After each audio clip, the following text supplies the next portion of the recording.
Hello everyone, સ્વાગત છે તમારું ચેનલમાં। આજે આપણે બનાવીશું શક્કરિયાની ખીર। 300 ગ્રામ શક્કરિયા લીધા છે। શક્કરિયાને આપણે જાળીવાળા વાસણમાં આ રીતે ઉમેરી દઈશું અને સ્ટીમરમાં બાફી લઈશું। શક્કરિયાને હંમેશા વરાળે જ બાફવાના। તો આ રીતે આપણે સ્ટીમરમાં 10 થી 15 મિનિટ માટે બાફી લીધા છે અને નાઇફની મદદથી ચેક કરીએ તો સરસ એવા બફાઈ ગયા છે।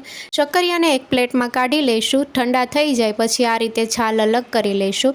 તમે જોઈ શકો છો કે છાલ સહેલાઈથી ઉખડી જાય છે। શક્કરિયા સરસ એવા બફાણા છે। આ રીતે બધા શક્કરિયામાંથી છાલ અલગ કરી લઈશું। શક્કરિયાને ખમણીની મદદથી ખમણી લેવાના, જેથી તેમાં રહેલા રેસાના ભાગ દૂર થઈ જશે। તો આ રીતના બધા શક્કરિયાને મેં ખમણી લીધા છે। ખીર બનાવવા માટે જાડા તળિયાવાળા વાસણમાં આપણે અડધો લીટર દૂધ ઉમેરીશું। ગેસની ફ્લેમ મીડિયમ રાખવાની છે। એક ઉકાળો આવે ત્યાં સુધી આપણે દૂધને ઉકાળી લઈશું। દૂધમાં એક ઉકાળો આવી ગયો છે। હવે 2 થી 3 મિનિટ માટે આપણે દૂધને ચલાવતા રહીશું, એટલે દૂધ થોડું ઘટ થશે।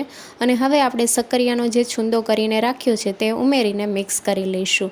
તો શક્કરિયાનો છૂંદો ઉમેર્યો છે તો હજી થોડી વાર માટે મિક્સ કરી લઈશું। હવે આપણે ફ્લેવર માટે અડધી ચમચી એલચી પાવડર ઉમેરીશું અને 4 ચમચી ખાંડ ઉમેરી છે। શક્કરિયામાં નેચરલી ગળપણનું પ્રમાણ હોય છે, એટલે મેં 4 ચમચી ખાંડ ઉમેરી છે। ખાંડ તમે તમારા ટેસ્ટ મુજબ ઉમેરી શકો છો અને મિક્સ કરી લઈશું। હવે આપણે ડ્રાયફ્રૂટ ઉમેરીશું। ડ્રાયફ્રૂટમાં મેં કાજુ, બદામ અને પિસ્તા ઉમેર્યા છે। તમને જે પસંદ હોય એ તમે ઉમેરી શકો છો। ખીર પહેલાં કરતાં ઘણી ઘટ થઈ ગઈ છે અને એકદમ ક્રીમી ખીર તૈયાર થઈ છે। ગેસની ફ્લેમ બંધ કરી દઈશું। ખીરને આપણે સર્વિંગ પ્લેટમાં સર્વ કરીશું। કાજુ, બદામ, પિસ્તા ઉમેરીશું। શક્કરિયાની ખીર તૈયાર છે। જો તમને રેસીપી ગમી હોય તો ચેનલને લાઇક, શેર અને સબસ્ક્રાઈબ કરો। Thank you for watching.